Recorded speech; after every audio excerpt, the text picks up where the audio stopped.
Hi there, this is Tony Reese, and welcome to My Life Lessons featuring stories from immigrants.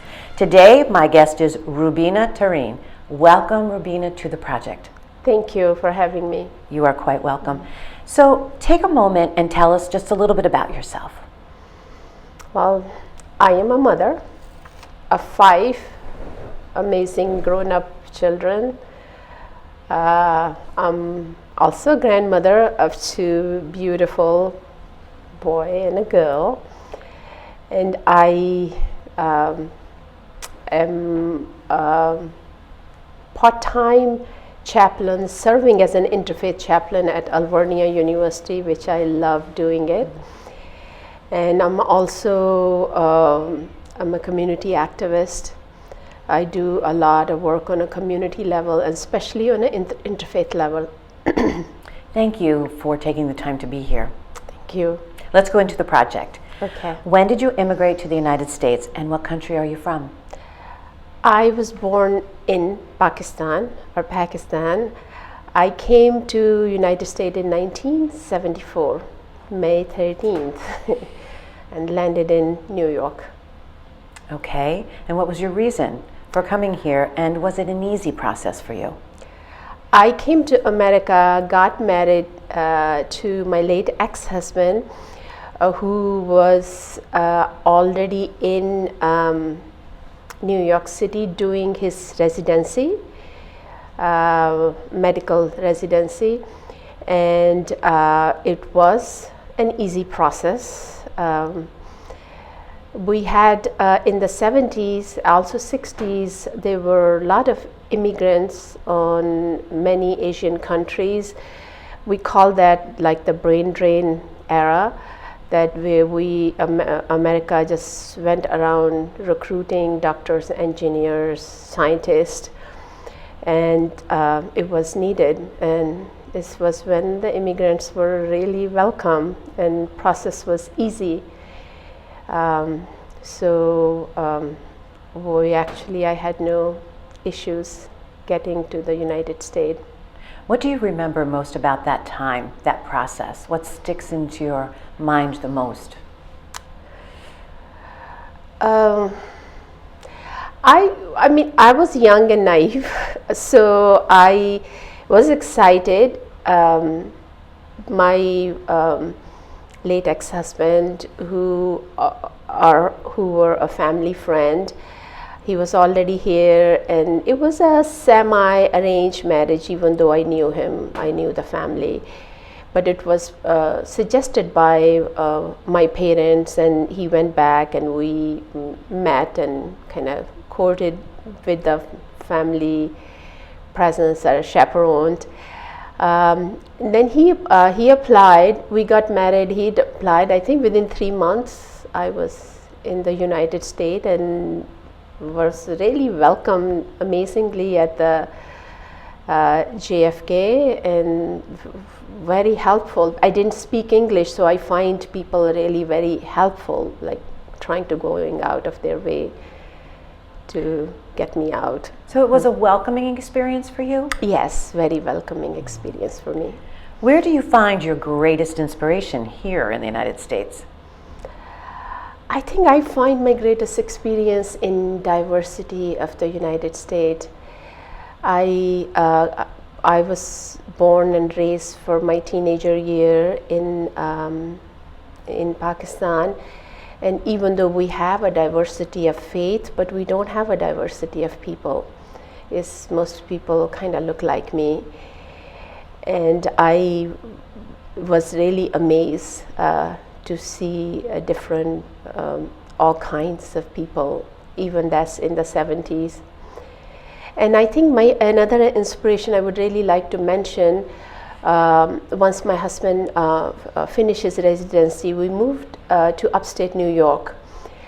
And I met many good people, and one person who I became family friends with, her name is Annie Constantine. She was an English professor.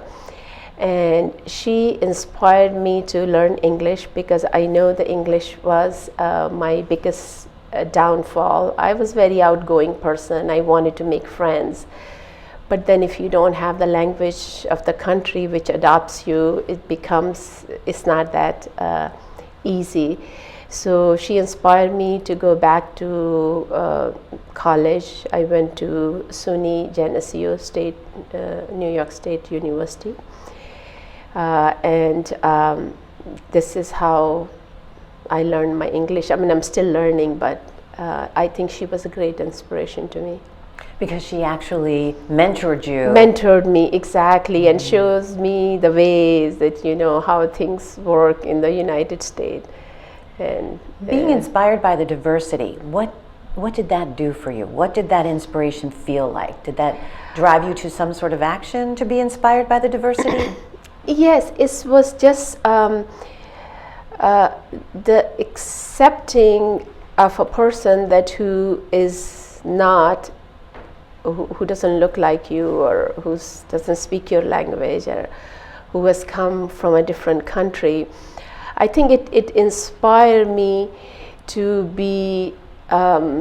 become that person, because I have to learn the way to see how different people are. Not everybody look like me and speak my language.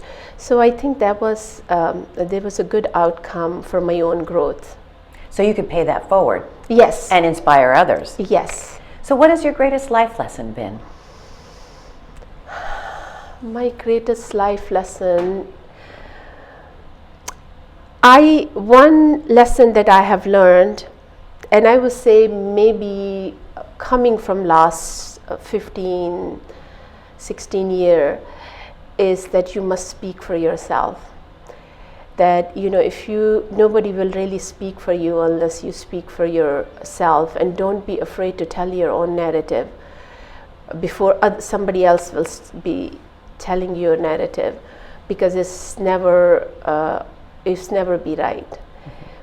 And I'm coming from a point of view now, there are many narratives on immigrants, stories, and some are negative, and it kind of is tainted this picture of like somehow immigrants are not like a part of America, are not contributing to the society, which is far from the truth. So, and I feel that I have become more active in that role, that being proud immigrants from that community.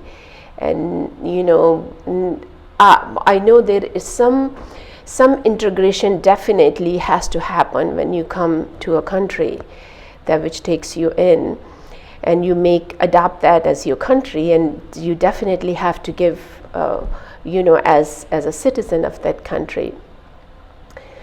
But at the same time, you also have to watch that where you are not being welcome in a certain way. And I feel that I have learned to speak for myself, and I have to learn to tell my own story before somebody else tells a story about my faith or my ethnicity, and also be prepared to help out that population which has been lately affected with that negative images of immigrants. Well, that leads nicely into how do you apply that life lesson here in the United States.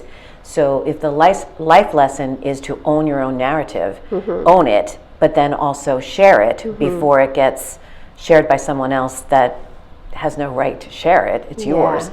How have you put that into practice here? Can you give me an example of that? I'm very active in a community. I have been ever since I came to America, and I have my kids, and had good influences by American people who were active in a community, and taught me what it is to give the community.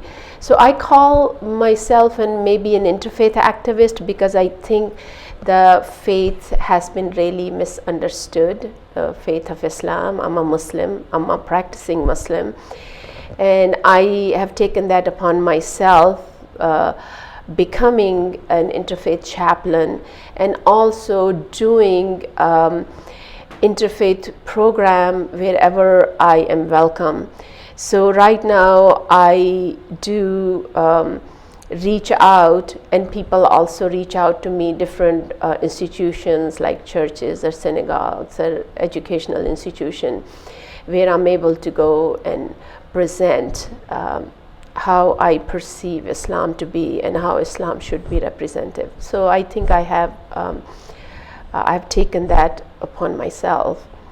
It's almost, it sounds as though it's an advocacy. Yes, yes. It's, how do you stay connected to your country's traditions while you're here in the States? I guess I still cook Pakistani food sometimes. When we have our traditional religious holidays, we try to wear, encourage the children, or I wear traditional clothing. I still have some siblings who are living in Pakistan, and huge extended family, so I try to keep in touch with them. We often call them, and I still keep up the two languages back home that I used to speak, Urdu and Punjabi. Still read in Urdu literature, try to not lose the language, and encourage my children. My three older children were pretty good, but when it comes to the fourth and the fifth one, I think I lost my energy to. So it's important to keep that identity, hopefully just to pass down to generations, so they have stories to tell, that where they come from, and that's the story of America. You know, where do you come from? What has surprised you the most being here in the United States? It was a surprise, and it was a little disappointment, I must say. So I called myself the third world woman, right? I come from Pakistan, and it's still a third world country, right? I came in a young age to New York City, very excited, and having actually the knowledge of where America is geographically, North Americas or South Americas. And the reason was because we were really taught geography from the early on age, from early grade school. It was a very important subject for us to memorize, and to know the maps and kind of these navigation. But when I came to the city, many people will meet me. Obviously, the English language was a barrier at that time. But when I tell them I come from Pakistan, and many people have blank look on their face. Now this is in the 70s. They actually didn't know that where this country was, and some people will think that some people actually ask me, is that the island? And I will say, no, Pakistan's not the island, So sometime I would actually draw a map, and I would put on the map, where it should be in relation to America. And I felt more so when my children started going to public school system in a small town that I lived. Maybe it's not true everywhere, but my experience was that geography was kind of a missing subject, and they took it as a rotation. And then here I am, the mother, and sent 5 children to the same school, and constantly going in and questioning, why the social studies subject is talking about Muslim this way. But good thing was, this challenge did eventually, several years later, change some of the subjects in the history, where there were a gross misrepresentation about the religion of Islam, about the people of the Middle East. So I felt, that way I contributed.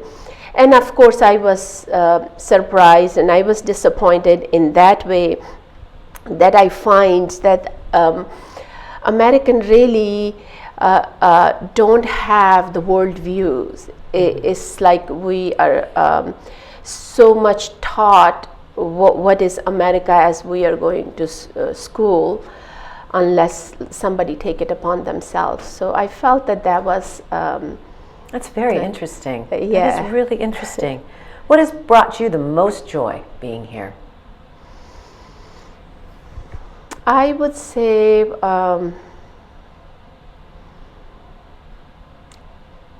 having to raise 5 wonderful human being and an amazing citizen is my contribution to the United States of America.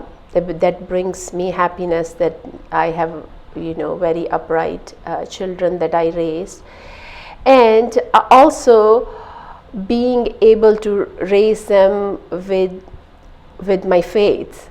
I was allowed to do that. So they are all somewhat practicing Muslim. So to me, that was really a great aspect of living in the United States, where I was free to raise my children the way I wanted to raise them. So that freedom is very helpful to the diversity of religion and diversity of tradition. So I think that gives me a great happiness to see that my kids will adhere to some faith tradition, and as being amazing, American citizen, and they are all the way American, but they have a faith of Islam, and that makes me happy. One final question. If you could describe in one sentence what being here means to you, what would that sentence be?